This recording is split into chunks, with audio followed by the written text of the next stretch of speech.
Now that we've got that script created, let's go ahead and open it up by double clicking on it in our, or actually before we open it, excuse me, if you already did this, go ahead and come back over to Unity real quick.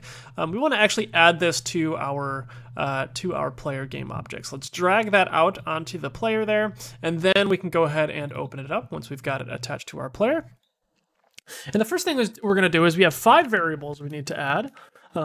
3 of which are going to handle controlling and allowing us to set our player's movement speed, jump speed, and sprint speed. And then the last 2 are actually going to be references to our player controller and player stats components so that we can actually update those with our new values.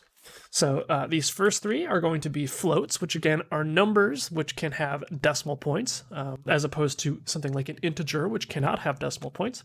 So we're going to say public float walk speed with a capital S, and we're going to set that equal to 5F.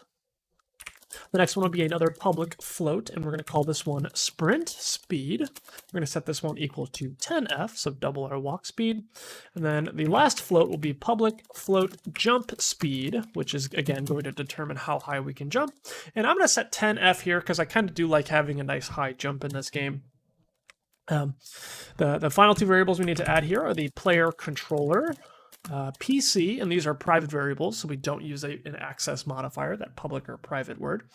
And then finally, a player stats variable to hold that reference to our stats component.